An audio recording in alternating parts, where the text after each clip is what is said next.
Welcome to GS with Shashi man. This is Shashi Soni. हमारे channel पे आपका बहुत बहुत स्वागत और अभिनंदन। देखिए, हम आज से स्टार्ट करेंगे सामान्य विज्ञान पढ़ना, और वो भी सामान्य विज्ञान जो आपका ये घटना चक्र है।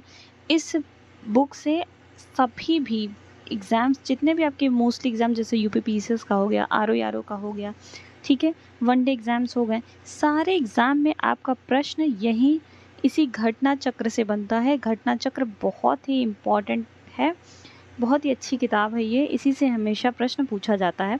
आप देखते होंगे जितने भी आपके टॉपर्स हैं इसी घटना चक्र को ही रेकमेंड करते हैं। तो आज से हम इसकी घटना चक्र की सीरीज स्टार्ट कर रहे हैं, जिसमें सबसे पहले हम सामान्य विज्ञान पढ़ेंगे। और सामान्य विज्ञान में भी आपके 3 पोर्शन है, आपका भौतिक विज्ञान का, रसायन विज्ञान का और आपके जीव विज्ञान का। लेकिन सबसे पहले हम कवर करेंगे जीव विज्ञान को। क्यों? क्योंकि जीव विज्ञान से बहुत ज़्यादा प्रश्न पूछे जाते हैं, हमेशा वेटेज आपके बायोलॉजी का रहता है, इसलिए जीव विज्ञान को हम सबसे पहले कवर करेंगे। आइए सिलेबस की बात कर लें। तो ये पूरा आपके भौतिक विज्ञान का सिलेबस दिखाई दे रहा है, ठीक है। यहाँ पे पूरा केमिस्ट्री का सिलेबस है, और इधर अगर हम बात कर लें तो ये है हमारा जीव विज्ञान, ठीक। इसी जीव विज्ञान से बहुत सारे प्रश्न बनते हैं। चलिए शुरुआत करते हैं। सबसे पहले हम देखेंगे जीव विज्ञान की शाखाएं, ठीक है। जीव विज्ञान की शाखाएं। सामान्यतः विज्ञान शब्द प्रत्येक सुव्यवस्थित एवं क्रमबद्ध ज्ञान या अनुभव के लिए प्रयुक्त होता है। कह रहे जो विज्ञान जो शब्द है, जीव विज्ञान जो शब्द है, ठीक है, ये आपका सुव्यवस्थित एवं क्रमबद्ध ज्ञान या अनुभव के लिए प्रयोग किया जाता है, ठीक है। चलिए आगे देखेंगे। इसे मुख्यतः 2 भागों, यानी कि इसको 2 भागों में बांट दिया गया। पहला आपका नेचुरल साइंस है, दूसरा सोशल साइंस, ठीक। फिर कह रहा है कि प्रकृति विज्ञान 2 प्रमुख शाखाओं फिजिकल साइंस तथा लाइफ साइंस में या बायोलॉजिकल साइंस में विभाजित है। जो आपका फिजिकल साइंस है ये 2 पार्ट में बटा है। एक फिजिकल जो नेचर साइंस है, नेचुरल साइंस है, ये फिजिकल साइंस और बायोलॉजिकल साइंस में बांट दिया गया है, जो पुनः कई शाखाओं के उपशाखाओं में विभाजित होता है, ठीक। एक साइंटिस्ट जिनका नाम था लैमार्क तथा ट्रेविरेनस नामक वैज्ञानिकों ने सर्वप्रथम जीव विज्ञान शब्द का प्रयोग किया था। ये प्रश्न बना है, पूछता है कि लैमार्क जीव विज्ञान शब्द का सर्वप्रथम प्रयोग किसने किया था? तो लैमार्क और ट्रेविरेनस, ठीक बात है। चलिए आगे चलेंगे। कह रहा है कि जीव विज्ञान की शाखाएं एवं उपशाखाओं की बात करें तो सबसे पहले है जूलॉजी। क्या है? जूलॉजी। विभिन्न प्रकार के जंतुओं का अध्ययन इसमें किया जाता है। मतलब जो है पृथ्वी पर बहुत सारे अलग अलग प्रकार के जीव जंतु हैं, ठीक। उन्हीं जीव जंतुओं का अध्ययन जो हम करते हैं आपके इसमें जूलॉजी में। बॉटनी की बात करें तो जितने भी आपके प्लांट्स हैं, यानी कि पौधों की बात कर लें, विभिन्न प्रकार के पादपों एवं उनके क्रियाकलाप का अध्ययन हम करते हैं आपके बॉटनी में। चलिए पैलियो बॉटनी की बात कर लें तो जीव जंतु एवं पादपों के जीवाश्मों का अध्ययन, यानी कि जीवाश्म का अध्ययन किया जाता है। जीवाश्म जानते हैं? जो जैसे किसी जानवर की या हमारी जो है बॉडी सालों साल तक ज़मीन के अंदर दबी हुई है, ठीक है, तो वो डिज़ोल्व हो चुका है, उसी को जीवाश्म कहा जाता है, ठीक। कह रहा जीव जंतु एवं पादप की जीवाश्मों का अध्ययन ही पैलियोबॉटनी कहलाता है। पैलियोबॉटनी पादप जीवाश्मों का अध्ययन है, ठीक है। चलिए आगे बढ़ेंगे। इसी में देखेंगे इकोलॉजी क्या होता है। इकोलॉजी से प्रश्न पूछा जाता है। सजीव पर उनके चारों ओर के पर्यावरण के प्रभाव का अध्ययन इकोलॉजी कहलाता है। सजीव यानी कि प्लांट और एनिमल की बात कर रहा है, उनके चारों ओर का पर्यावरण के प्रभाव का जो अध्ययन है वो इकोलॉजी कहलाता है, ठीक। जेनेटिक्स की बात कर लें। जेनेटिक्स जब भी आएगा, यानी कि आनुवंशिक लक्षण की बात करें। अब मैम आनुवंशिक लक्षण क्या होता है? तो आनुवंशिक लक्षण आपका जो है पीढ़ी दर पीढ़ी एक पीढ़ी से दूसरी पीढ़ी में जो लक्षण स्थानांतरित किए जाते हैं उसी को कहते हैं आनुवंशिक लक्षण, ठीक। वंशागति का अध्ययन हम जेनेटिक्स के अंदर करते हैं। चलिए फिजियोलॉजी की अगर बात कर लें तो शरीर के विभिन्न भागों के कार्य तथा कार्य विधियों का अध्ययन हमारा फिजियोलॉजी कहलाता है। शरीर के अगर हम विभिन्न भाग के बारे में पढ़ेंगे, उसका कार्य पढ़ेंगे, तो ये फिजियोलॉजी कहलाता है। पैडोलॉजी की बात करें तो पैडोलॉजी से तात्पर्य है मिट्टी, यानी मृदा विज्ञान। ये मृदा के प्रकार, उसका निर्माण, मिट्टी का निर्माण कैसे हुआ। फिर हम नेक्स्ट बढ़ेंगे जेरेंटोलॉजी में वृद्धावस्था एवं काल प्रभावन के सामाजिक, संज्ञानात्मक, मनोवैज्ञानिक, जैविक पहलुओं का अध्ययन, यानी कि मनुष्य जो है वृद्धावस्था, मनुष्य में जब वृद्धावस्था आती है ना, जब हम बूढ़े हो जाते हैं उस समय हमारा जो है मानसिक और हमारा संज्ञानात्मक और मनोवैज्ञानिक स्तर कैसा है उसके बारे में हम अध्ययन करते हैं, तो वो आता है आपका जेरोंटोलॉजी के अंतर्गत। ठीक है, चलिए ईथोलॉजी की बात कर लें। ईथोलॉजी मानव सहित सभी जंतुओं के व्यवहार का अध्ययन हमारा ईथोलॉजी कहलाता है। ठीक है, बायोनिक्स जैविक जगत के गुणों सिद्धांतों के अध्ययन द्वारा आधुनिक उपकरणों व अभियांत्रिकी तंत्रों का निर्माण करना बायोनिक्स कहलाता है। अब इसी देखिए मिलता जुलता शब्द है बायोनिक्स और बायोमिक्स। क्या है बायोनिक्स और बायोमिक्स? बायोनिक्स में आपके जैविक जगत के गुणों सिद्धांतों के प्रयोग द्वारा आधुनिक उपकरणों व अभियांत्रिकी तंत्रों का अध्ययन, तंत्रों का निर्माण। लेकिन बायोमिक्स अगर कह देगा तो जीवधारियों व उनके वातावरण के साथ जो संबंध स्थापित कर रहे हैं हम उसके बारे में पढ़ेंगे, बायोमिक्स के बारे में। चलिए नेक्स्ट आगे बढ़ जाएंगे, आगे बढ़ेंगे देखेंगे मायोलॉजी। मनुष्य की पेशियों का अध्ययन मायोलॉजी कहलाता है। ठीक है, मैमोलॉजी स्तनधारी, मैमो यानी मैमल्स, स्तनधारी की बात होती है, स्तनधारी जंतुओं का अध्ययन। अब स्तनधारी क्या होते हैं? स्तनधारी जंतु वे जंतु होते हैं जो अपने समान संतान उत्पन्न करते हैं, उनके शरीर पर बाल होते हैं। ठीक बात है, उन्हें कहा जाता है स्तनधारी। बायोनॉमी की बात कर ले तो जीवन के नियमों से संबंधित अध्ययन हमारा बायोनॉमी कहलाता है। चलिए बायोमेट्री देख लेते हैं। बायोमेट्री गणित व सांख्यिकी की तकनीकों द्वारा जीव विज्ञान का अध्ययन है। ठीक है ना, आगे बढ़ेंगे। फ्रेनोलॉजी देखेंगे। मस्तिष्क के विभिन्न भागों की क्रियाशीलता तथा विक्षिप्तता क्या कहलाती है? फ्रेनोलॉजी। एंथोलॉजी फूलों का अध्ययन है। एंथोलॉजी बार बार पूछा गया है, फूलों का अध्ययन, ये इंपॉर्टेंट है, पूछा गया। एग्रोस्टोलॉजी क्या होता है? तो एग्रोस्टोलॉजी घास से संबंधित अध्ययन है। पैलिनोलॉजी विभिन्न प्रकार के परागकणों का अध्ययन है। ऑन्कोलॉजी कैंसर से संबंधित, ये प्रश्न बना है कि ऑन्कोलॉजी किसे कहते हैं या ऑन्कोलॉजी में किस चीज़ का अध्ययन किया जाता है? तो कैंसर का अध्ययन किया जाता है। ठीक है, टेराटोलॉजी की बात करेंगे तो शारीरिक विकास में आने वाली जो असमानताएं हैं वो आते हैं हमारे टेराटोलॉजी के अंतर्गत। कॉन्ड्रोलॉजी की बात कर लें अगर, कॉन्ड्रोलॉजी क्या? कॉन्ड्रोलॉजी उपास्थि से संबंधित अध्ययन। अस्थियां उपास्थि, कंकाल तंत्र में हम पढ़ेंगे अस्थि और उपास्थि, तो ये उपास्थियों से संबंधित अध्ययन कॉन्ड्रोलॉजी कहलाता है। कह रहा है ऑस्टियोलॉजी, जब भी ऑस्टियो वर्ड आएगा तुरंत हम हड्डियों समझ जाएंगे किसकी बात हो रही है, हड्डियों की। ठीक है, ऑस्टियोलॉजी यानी कि अस्थियों का अध्ययन। सेरोलॉजी यानी कि रुधिर सीरम की बात कर रहे हैं। ठीक है, रुधिर सीरम, ब्लड में कुछ सीरम पाए जाते हैं ना जो डिसाइड करते हैं कि हमारा ब्लड का ग्रुप कैसा होगा। ठीक है, कुछ एंटीबायोटिक्स और एंटीबॉडी बनाते हैं, तो इसी के अध्ययन को जो है ब्लड के अध्ययन को, ब्लड सीरम के अध्ययन को हम सेरोलॉजी कहते हैं। हिमेटोलॉजी की बात कर लें तो रुधिर का अध्ययन होता है। हिमेटोलॉजी में किसका अध्ययन होगा? रुधिर का अध्ययन, रुधिर का अध्ययन हिमेटोलॉजी। न्यूरोलॉजी, न्यूरो यानी न्यूरॉन्स, और न्यूरॉन्स जुड़े हैं तंत्रिका तंत्र से। ठीक है, जो जैसे आप हमारे बॉडी में सेंसेशन होती है, हमें बाहर के तापमान का पता चलता है कि बाहर ठंडी है, गर्मी है, वातावरण कैसा है, इसका एहसास हमें न्यूरॉन्स के द्वारा है पता चलता है। न्यूरॉन्स ब्रेन को सिग्नल देते हैं और ब्रेन तुरंत जो है समझ जाता है कि बाहर की स्थिति कैसी है, और हमारे शरीर का जो तापमान है, टेम्परेचर है, उसको कंट्रोल करने का काम भी न्यूरॉन्स के द्वारा किया जाता है। चलिए आगे बढ़ेंगे, देखेंगे लिथोस्ट्रॉपी। लिथोस्ट्रॉपी में क्या होता है? लिथोट्रिप्सी चिकित्सकीय प्रक्रिया जिसमें किरणों की सहायता से गुर्दे, पित्ताशय, मूत्राशय की थैली में स्थित पथरी को तोड़कर मरीज का इलाज किया जाता है। ठीक, अब जैसे पथरी है ना, पथरी हो जाता है बॉडी के अंदर, तो पित्ताशय और मूत्राशय जो भी जहाँ भी है, जिस भी अंग में पथरी हुआ उसको तोड़कर उसका इलाज करने की क्रिया ही आपकी लिथोट्रिप्सी कहलाती है। पैथोलॉजी की बात करें, पैथोलॉजी आजकल देखते होंगे हम कहाँ जाते हैं, जो भी अगर आपको जैसे ब्लड टेस्ट कराना है कहाँ जाओगे? पैथोलॉजी में। पैथोलॉजी में क्या होता है? रोगों की प्रकृति कैसी है, लक्षण क्या, कौन से आ रहे हैं, उसका कारक क्या है, वाहक क्या है, इसके बारे में पैथोलॉजी में पता चलता है। पैरासिटोलॉजी की बात करें, परजीवियों का अध्ययन आपका पैरासिटोलॉजी कहलाता है। वायरोलॉजी में हम विषाणुओं के बारे में अध्ययन करते हैं, वायरस के बारे में। अभी देखें ना, कोरोना वायरस बहुत चर्चे में था, तो ये अध्ययन कहाँ होता है? वायरोलॉजी में। बैक्टीरियोलॉजी की बात करें तो ये हमारे जीवाणुओं से जुड़ा हुआ, किससे जुड़ा है? जीवाणुओं, यानी कि जीवाणुओं का अध्ययन बैक्टीरियोलॉजी कहलाता है। ठीक है, एंटोमोलॉजी कीटों का अध्ययन है। मिर्मिकोलॉजी चींटियों का अध्ययन है। मेलेकोलॉजी मोलस्का और खोलों का अध्ययन कहलाता है। इक्थियोलॉजी मत्स्य की संरचना और कायिक आदि का अध्ययन होता है। ठीक है, सर्पेटोलॉजी यानी सर्पों के अध्ययन की बात कर रहे हैं, जहाँ सांप सांप के बारे में हम पढ़ते हैं वो सर्पेटोलॉजी। हर्पेटोलॉजी उभयचरों और सरीसृपों का अध्ययन है। ऑर्निथो की अगर बात करेंगे तो ये पक्षियों से संबंधित है, यानी पक्षियों का अध्ययन किया जाता है, ऑर्निथोलॉजी।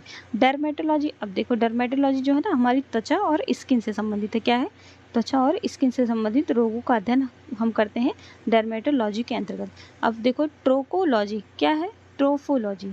क्या बचा है? ट्रोफोलॉजी। ट्रोफोलॉजी में हम पढ़ेंगे पोषण और पोषण विधियों का अध्ययन। ट्रोफोलॉजी, पोषण समझते हैं आप? पोषण समझते हैं जो भी आपके भोज्य पदार्थ हैं, ठीक है, जो पोषक तत्वों को ग्रहण करने की क्रिया ही क्या कहलाती है? पोषण कहलाती है, ठीक है। अब ये पोषण विधियाँ किस प्रकार से, कौन कौन सी विधि द्वारा पोषण होता है, तो इसके बारे में हम ट्रोफोलॉजी में पढ़ते हैं। टेटोलॉजी की बात करें तो उपार्जित लक्षणों का अध्ययन। चलिए नेक्स्ट कुछ शब्दावलियाँ पढ़ लेंगे। कुछ एग्जाम में जो है बहुत ज़्यादा पूछा जाता है ये सब शब्दावलियाँ। एपीकल्चर की बात करें तो एपीकल्चर क्या होता है? तो कहते हैं व्यापारिक स्तर पर शहद का उत्पादन जब करेंगे ये तथा फसलों में परागण हेतु मधुमक्खी का पालन कराते हैं, यह आता है एपीकल्चर में, ठीक है। किसमें? एपीकल्चर। एवीकल्चर की बात करें तो एवी आपका एवीज यानी पक्षियों की बात हो रही है, इसमें पक्षियों का पालन होता है। एक्वाकल्चर की बात करें तो एक्वाटिक यानी जलीय जीवों की बात होती है, ठीक। जलीय जीवों में आपका जंतु और वनस्पतियाँ दोनों हो गए, तो उन दोनों का जो है पालन किया जा रहा है, तो एक्वा कल्चर में आ जाएगा। एल्गा कल्चर की बात करें, एल्गा कल्चर हमारा शैवालों की बात की जाती है। एल्गल, ठीक है, शैवालों की बात करते हैं, शैवालों की कृषि की जाती है। पीसी कल्चर यानी मत्स्य उत्पादन, मछली उत्पादन। एग्रीकल्चर की बात करें तो कृषि की बात हो रही है, फसल संवर्धन, पशुपालन, कृषि, पशुपालन भी एग्रीकल्चर में आ जाएगा, ठीक। सेरीकल्चर की बात करें तो कच्चे रेशम का उत्पादन या रेशम कीट का पालन आपके सेरीकल्चर में होता है। बहुत बार पूछा गया है ये, प्रीवियस एग्जाम्स में आपके प्रश्न बने हैं इन सब टॉपिक से। सिल्वी कल्चर की बात करें तो वन संवर्धन की बात होती है। स्पंजी कल्चर यानी स्पंज संवर्धन, देखिए नाम में ही छुपी हुई है चीज़ें। फ्लोरिकल्चर यानी कि फूलों की खेती की बात हो रही है, ठीक है, फूलों की खेती। ओलेरिकल्चर यानी कि सब्जियों की कृषि। आर्बोरिकल्चर यानी कि वृक्षों तथा झाड़ियों की कृषि। हॉर्टिकल्चर की बात कर ले तो फूलों, फलों, सब्जियों, मसालों की खेती, ठीक है। पोमोलॉजी की बात करेगा तो यहाँ पे फलों का अध्ययन किया जाता है। एग्रोनॉमी की बात करें, एग्रोनॉमी तो फसलों की खेती की जाती है। क्या? फसलों की खेती की जाती है। वर्मी कल्चर में बात करें, छोटे छोटे केचुए होते हैं ना, केचुए को किसान का मित्र भी कहा जाता है। तो वर्मी कल्चर आपके कृषि उत्पादन में वृद्धि हेतु केचुआ का जो है उत्पादन या केचुआ पालन। ऑस्ट्रीकल्चर की बात करें तो ये व्यापार हेतु सीपों में कृत्रिम प्रजनन कराया जाता है, ये आपके ऑस्ट्रीकल्चर के अंतर्गत आता है। ओली कल्चर की बात करें तो जैतून का उत्पादन या संरक्षण किया जाता है ओली कल्चर के अंतर्गत। हेली कल्चर की बात करें तो घोंघे का संवर्धन किया जा रहा है। विटीकल्चर, देखिए ये बार बार पूछा है, विटीकल्चर यानी अंगूर उत्पादन। मेरीकल्चर की बात करें तो मानव उपभोग हेतु समुद्री जंतु वनस्पतियों का संवर्धन किया जाता है। ये सब इंपॉर्टेंट नहीं है, ये सब पूछा हुआ नहीं है, ठीक है। आगे देखेंगे हाइड्रोपोनिक प्रणाली द्वारा पादप संवर्धन। चलिए ये भी हमारे लिए उतना खास इंपॉर्टेंट नहीं। चलिए इनसे जितने प्रश्न बने हैं देखिए प्रीवियस एग्जाम में, पहला पूछा फूलों के अध्ययन को क्या कहते हैं? फूलों के अध्ययन को क्या कहते हो? आप एंथोलॉजी कहते हो, ठीक है। फूलों के अध्ययन को क्या कहेंगे? एंथोलॉजी। इसी में हम बात कर लें अगर फ्रेनोलॉजी की, फ्रेनोल मस्तिष्क के विभिन्न भागों की क्रियाशीलता, विक्षिप्तता का अध्ययन किया जाता है। और आपके एग्रोस्टोलॉजी की बात करें तो घास का अध्ययन, और पेलिनोलॉजी की बात करें तो परागकणों का अध्ययन। परागकण मतलब जैसे फूलों में ना परागण होता है, परागण के बाद ही निषेचन होता है, फिर जाके बीज बनते हैं और बीज से फिर एक पौधे का निर्माण होता है, ठीक है। कीटों के वैज्ञानिक अध्ययन को क्या कहते हैं? अभी अभी आपने पढ़ा, एंटोमोलॉजी कहा जाता है। क्या कहा जाता है? एंटोमोलॉजी कहा जाता है। चलिए आगे बढ़ जाएंगे, देखेंगे नेक्स्ट क्वेश्चन कह रहा है निम्नांकित में से कौन सा विषय जनसंख्या एवं मानव जाति के महत्वपूर्ण आंकड़ों के अध्ययन से संबंधित है? तो जननांकिकी की बात करेंगे, जब भी आंकड़े पूछे जाएंगे तो जननांकिकी सही जवाब हो जाएगा। चलिए आगे बढ़ेंगे, कह रहा है कि निम्नलिखित में से कौन सा विषय जनसंख्या मानव समुदायों के महत्वपूर्ण आंकड़ों के अध्ययन से संबंधित? वही बात है, यहाँ पे भी जननांकिकी ही सही हो जाएगा, क्योंकि पारिस्थितिकी विज्ञान में हम जो भी है पूरा पारिस्थितिकी तंत्र के बारे में पढ़ते हैं। आनुवंशिकी में हम पीढ़ी दर पीढ़ी ट्रांसफ़र होने वाले लक्षणों की बात करते हैं। डीएनए आरएनए की बात करते हैं। वायरस में हम जो है सभी वायरस संबंधी बीमारी और वायरस के बारे में पढ़ते हैं। ठीक है, तो सही जवाब उसका जननांकिकी हो जाएगा। चलिए आगे बढ़ेंगे। यहाँ पे क्वेश्चन है, विभिन्न संस्कृतियों के वैज्ञानिक विवरण के तुलनात्मक अध्ययन को कहते हैं, क्या कहते हैं? विभिन्न संस्कृतियों के वैज्ञानिक विवरण के तुलनात्मक अध्ययन को इथनोलॉजी कहा जाता है। ठीक, इथनोलॉजी जैसे विभिन्न प्रकार की संस्कृतियां हैं लोगों की, उसका तुलना अगर हम विवरणात्मक तुलना करेंगे तो वो इथनोलॉजी कहलाता है। ठीक है, इथनोग्राफी की बात करें तो किसी विशिष्ट संस्कृति का अध्ययन, किसी विशिष्ट संस्कृति का जब हम अध्ययन करते हैं तो उसको इथनोग्राफी कहते हैं। इथोलॉजी की बात करें तो मानव सहित सभी जंतुओं के व्यवहार का अध्ययन। देखिए बहुत कंफ्यूजिंग वर्ड्स हैं ये, इथनोलॉजी, इथनोग्राफी, इथोलॉजी और एथिक्स। एथिक्स में हम नैतिक विचार, नैतिक आचरण की बात करते हैं। ठीक है, एथिक्स देखिए पूछा जाता है आपके पीसीएस और यूपीएससी के एग्जाम में। जैविक जगत में होने वाले कार्य, गुण व पद्धति के अध्ययन के इस ज्ञान को मशीनी जगत में उपयोग करने को क्या कहा जाता है? तो बायोनिक्स कहा जाता है। क्या कहा जाता है? बायोनिक्स कहा जाता है। चलिए नेक्स्ट क्वेश्चन पे चलेंगे। पैलियो वनस्पति के अंतर्गत अध्ययन करते हैं। पैलियो वनस्पति, पैलियो वनस्पति की बात करें तो जीवाश्म, जंतु जीवाश्म का, फफूंदी का, शैवाल का, इनमें से कोई नहीं। सही जवाब क्या हो जाएगा? इनमें से कोई नहीं। चलिए नेक्स्ट पढ़ेंगे।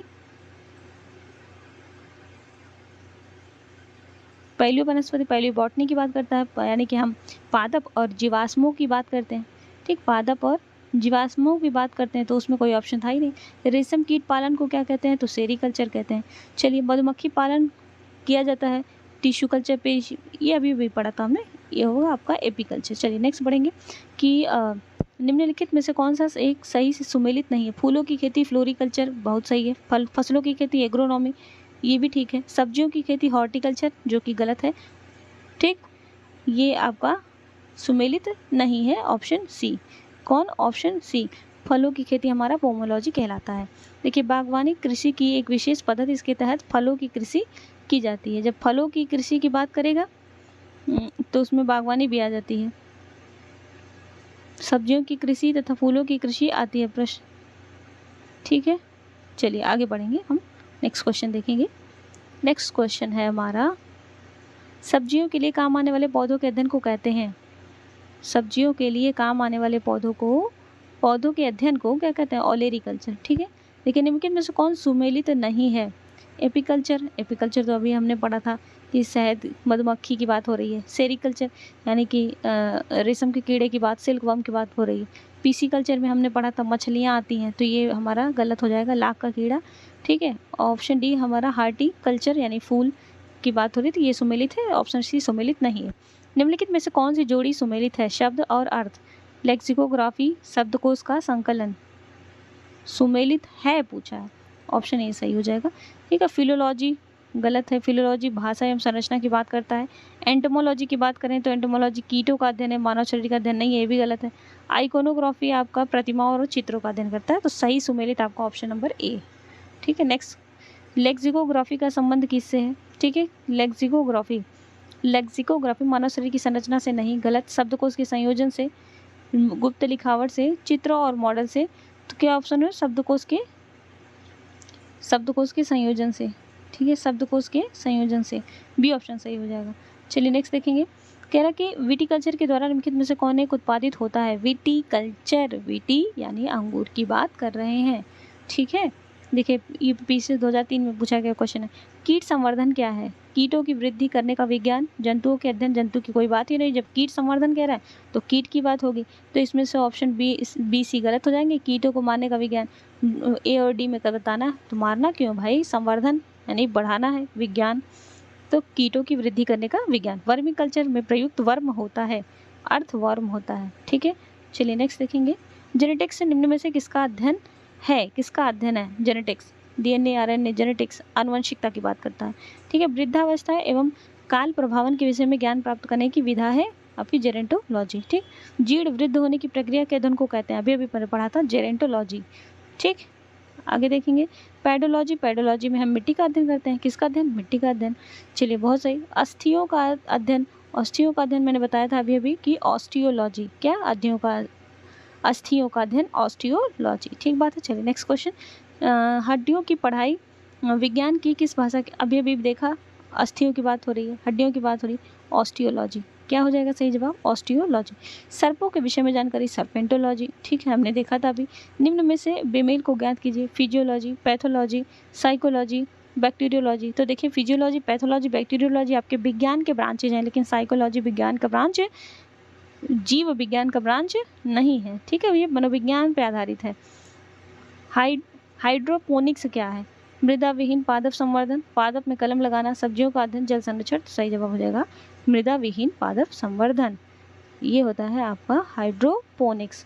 ठीक बात है, ये रहे पूरे आपके पहला चैप्टर, उससे रिलेटेड सारे क्वेश्चन। मिलते हैं नेक्स्ट सेशन में, तब तक के लिए थैंक यू क्लास। वीडियो अगर अच्छी लगती है कमेंट करें, लाइक करें, शेयर करें। Thank you so much.